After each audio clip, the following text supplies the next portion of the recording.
સાહેબ એ લોકોએ શું કર્યું છે, એ લોકોએ પહેલા પણ ભાજપ વાળાએ કાર્ડ કરાવ્યું હતું અને અત્યારે ભાજપ સરકારે ખબર નહીં પોલીસને ફોડી લીધી કે સરકારને ફોડી લીધી. પાછળ મારા છોકરાને સાહેબ હજી વરસ થઈ ગયું, ન્યાય નથી મળ્યો. તમારી ભાજપ સરકાર તો કાલે જ ચાલુ હતી ને આજે પણ ચાલુ રહી, પણ મારું તો બાળક જતું રહ્યું ને સાહેબ. ઝઘડો સાહેબ ભાજપની મિટિંગમાં જ થયો હતો ને ભાજપ વાળાની દુશ્મની હતી. એ લોકોના ઝઘડામાં મારા બાબા નિર્દોષને બોલાયો અને મારા બાબાને જેમ થઈ ગયું કે તમારા ભાણિયાને ચક્કુ એવું કીધું કે ચક્કુ વાગી છે, પણ એવું નથી કીધું કે સ્થળ ઉપર જ બાબો ખલાસ થઈ ગયો છે. ભાજપની ઓફિસમાં સાહેબ ચક્કા લઈને કોઈ બેસે, ભાજપની ઓફિસમાં દારૂ વેચાય, ભાજપની ઓફિસમાં ક્રિમિનલ બેસે. બાકી મારો બાબો દિનેશ પૂછવા તું લઈ આપ ને તો મારા બાબાનું ભરપાઈ તું કર, ને તો અહીંયા હું મારા મા બાપને લઈ અને હું અહીંયા આત્મવિલોપન કરીશ. આજથી 12 વર્ષ પહેલા 15 વર્ષ પહેલા હિરેન પંડ્યાનું કાંડ કરાયું હતું. એ જ આજ ભાજપ સરકાર, એ પણ પંડ્યા હતા અને અમે પણ પંડ્યા છીએ. ભાજપ સરકારે તેનો જીવ લીધો ને.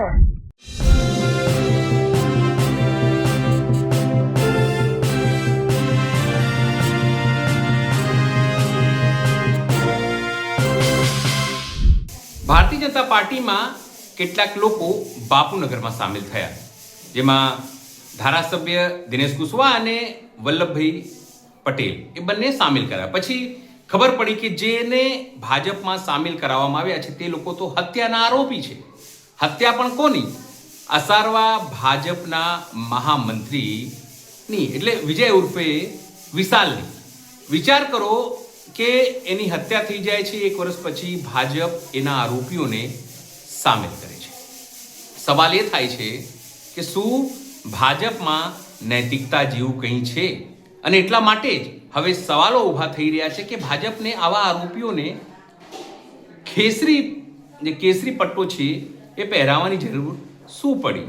શું સંખ્યા બતાવવા માટે, પોતાની સ્ટ્રેન્થ બતાવવા માટે, કે પછી સાચે જ ભાજપનું અપરાધીકરણ થઈ રહ્યું છે? નમસ્કાર, હું છું ચિંતામણી પુત્રની પટેલ. સ્વાગત છે આપનું અમારા કાર્યક્રમમાં. આ અંગે ગુજરાત પ્લસ અને ન્યૂઝ પોર્ટરે જે મૃતક છે વિશાલ, એની માતા સાથે વાત કરી, સંગીતાબેન જોડે. એમણે ખૂબ ગંભીર આરોપ લગાવ્યા છે અને આગામી દિવસોમાં તેઓ આત્મવિલોપનની ચીમકી પણ આપી રહ્યા છે. આવો સાંભળીએ, કારણ કે ટેલિફોનિક વાત કરી છે, આવો સાંભળીએ સંગીતાબેન શું કહી રહ્યા છે.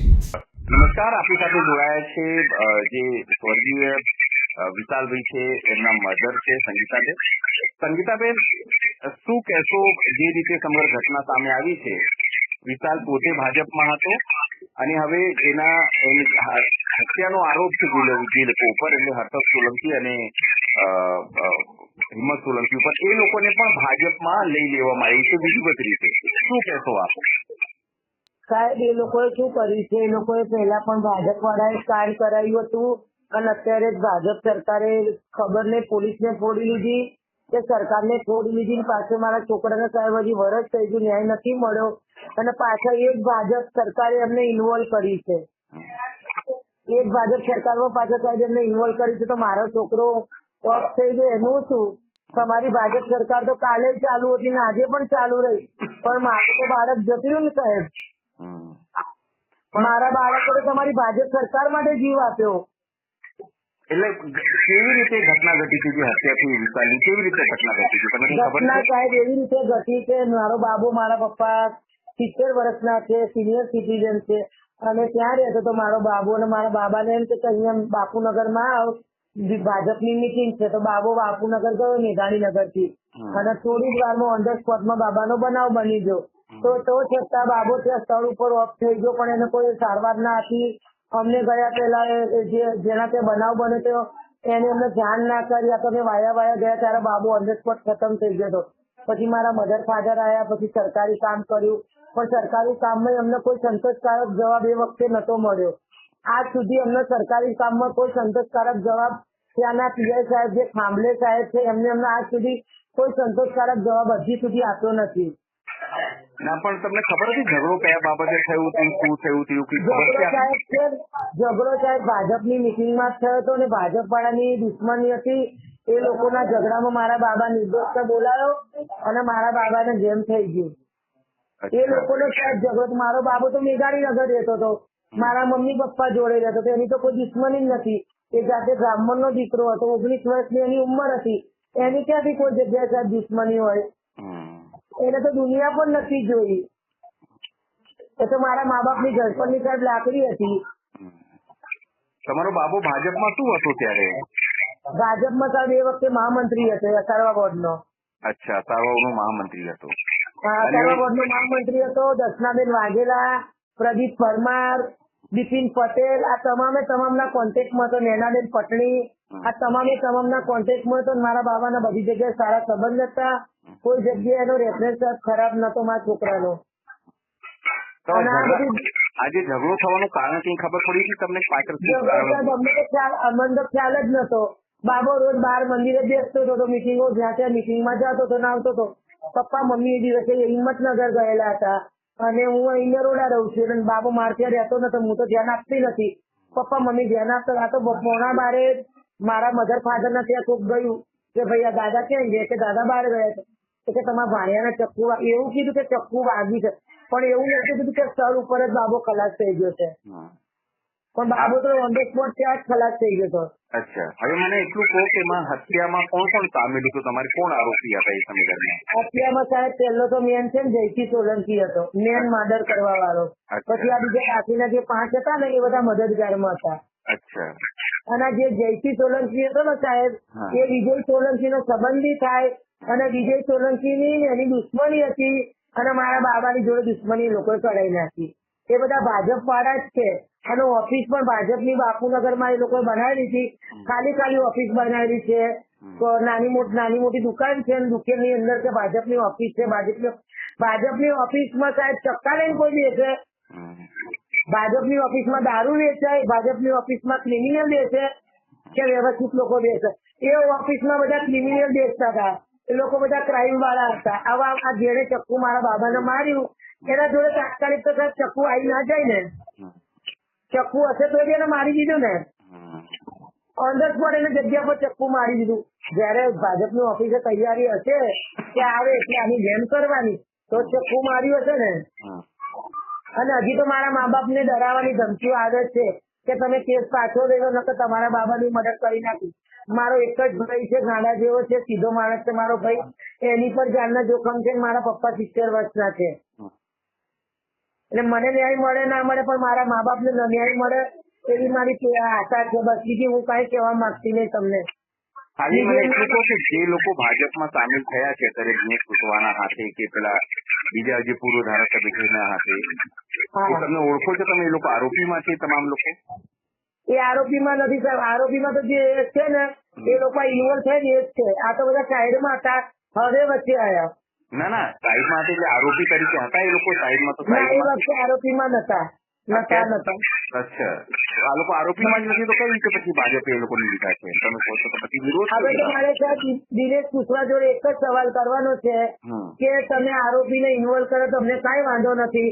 બાકી મારો બાબો દિનેશ કુશવા તું લાવી આપ ને તો મારા બાબાનું ભરપાઈ તું કર. ને તો અહીંયા હું મારા મા બાપને લઈ અને હું અહીંયા આત્મવિલોપન કરીશ. અચ્છા, ના મારે એ જાણવું છે કે ફોટોગ્રાફ્સ આયા છે કે ભાજપે એ હિંમત સોલંકી અને હર્ષદ સોલંકી એ લોકો આરોપીમાં હતા? હું સાહેબ ભાજપ સરકારને એક જ રજૂઆત કરવા માંગુ છું કે ભાજપ સરકાર 19 વર્ષના બાબાનું મર્ડર થઈ ગયું, તમને સરકારને ખબર નથી કે આ છોકરાનું મર્ડર આ લોકોએ કરેલું તો તમે આ લોકોને કઈ રીતે કઈ સત્તા પર તમે આ લોકોને સન્માન આપ્યું? મર્ડર વાળાને તમે સન્માન આપ્યું? આજથી 12 વર્ષ પહેલા 15 વર્ષ પહેલા હિરેન પંડ્યાનું કાંડ કરાયું હતું. એ જ આજ ભાજપ સરકાર. એ પણ પંડ્યા હતા અને અમે પણ પંડ્યા છીએ. અચ્છા, ના સંગીતાબેન મારે એ જાણવું છે ખાલી કે જે લોકોના ફોટો આયા છે અત્યારે ફોટા એ દિનેશ કુશવાને હાર પહેરાવે છે કે વલ્લભ કાકા એ લોકો આરોપીમાં હતા તમારા બાબાની સાથે? ના નતા, ત્યારે નતા. એ લોકો નતા ત્યારે નતો. અત્યારે છે એ લોકો આરોપી? ના અત્યારે બી નહીં સાહેબ. એ જે 6 જણ છે ને એ તમને 6 જણના હું તમને નામ કહી દઈશ સાહેબ. બાકી દિનેશ કુશવા આગળના પૂર્વ મંત્રી એ પણ નતા. ના દિનેશ કુશવાની વાત નથી કરતો હું. હું હર્ષદ સોલંકી અને હિંમત સોલંકી ની વાત કરું છું. એ લોકો હતા ને મદદગારમાં. હા, હું તમને એ જ કહું છું કે મદદગારમાં એ લોકો હતા. હર્ષદ સોલંકી એમના નામ છે, આખી એફઆઈઆર છે અમારી જોડે. અચ્છા, આખી એફઆઈઆર છે સાહેબ અમારી જોડે. અચ્છા, એ લોકોના નામ હતા એમાં? હા છે સાહેબ મારી જોડે. હું મીડિયાના માધ્યમથી આખી એફઆઈઆર તમને હું નાખીશ. ઓકે, હવે સમજો જે લોકો મદદગારીમાં હતા ને એ લોકો ભાજપે પોતાની અંદર સામેલ કરી લીધા છે અમારી જોડે. અચ્છા. આ હિંમત સોલંકી ના અને એ લોકોના અમારે વિડીયો છે. બાબાનું જયારે કાંડ થઈ ને ત્યારે એ લોકો હાજરમાં જ હતા. અચ્છા. તો હવે મારા બાબાનો બનાવ બન્યા પછી તો એ લોકોએ તો સાહેબ ત્યાં ગાડી આખો રોડ બંધ કરી નાખ્યો ને ત્યાં ગાડી ખુલ્લી તલવારો લીધી ને ઝઘડા કરે, પણ છોકરાને કોઈ સિવિલ ના લઈ ગયું. એટલે હું મીડિયાને એક જ કહેવા માંગુ છું કે મારા બાબા જોડે બન્યું, કોઈ બીજાના દીકરા જોડે ના બનાવ બને. એટલે મારે ખાલી એ સમજવું છે કે હવે એ લોકો ભાજપમાં એ લોકો સામેલ થઈ ગયા છે, તો તમને લાગે છે કે આવા ગુંડાઓને અને જે લોકો પર હત્યાનો આરોપ છે એ લોકોને ભાજપમાં ન સામેલ કરવો જોઈએ? કારણ કે તમારો બાબા એ તો ભાજપમાં હતો ને એ જીવ ગયો એમ. ભાજપ સરકારે તો એનો જીવ લીધો ને. મેં તો એની કોઈ નિજી દુશ્મની જ નથી બાબાની. તો બાબાની કોઈ દુશ્મની નથી, ભાજપ સરકારે એનો જીવ લીધો ને. તો હું ભાજપ સરકારને એક જ કહેવા માંગુ છું કે શું તમારા ભાજપના રાજમાં ગુંડાઓનું રાજ ચાલશે, મર્ડરવાળાનું રાજ ચાલશે? પછી એવું ના થાય કે મંત્રી પણ ચોર ને જેલર પણ ચોર. કેમ કે સાબરમતી જેલનું ઉદઘાટન કોના હાથે થયું એ તો બધી પબ્લિક જાણે જ છે કે કોના હાથે ઉદઘાટન થયું. એટલે સાહેબ હું તમને કાંઈ કહેવાની માંગુ, ખાલી મારા છોકરાને ન્યાય મળે એવું કરો. ચલો, કોઈ માન્ય તમે અમારી જોડે વાત કરી એના માટે આપનો ખૂબ ખૂબ આભાર, અને તમને ન્યાય મળે એવી આપણે ભગવાનથી પ્રાર્થના કરીએ. હા સાહેબ. સંગીતાબેનની આ વાત સાંભળીને આપને શું લાગે છે જરૂરથી અમારા કોમેન્ટ બોક્સમાં કોમેન્ટ કરજો. એ સિવાય અમારી યુટ્યુબ ચેનલને લાઈક કરો, સબસ્ક્રાઇબ કરો, બેલ આઇકન દબાવો. સાથે અમારી વેબસાઇટ છે www.gujaratplus.in, ત્યાં પણ જઈને તમે વધુ અપડેટ થઈ શકો છો. અત્યાર માટે બસ આટલું જ. નમસ્કાર.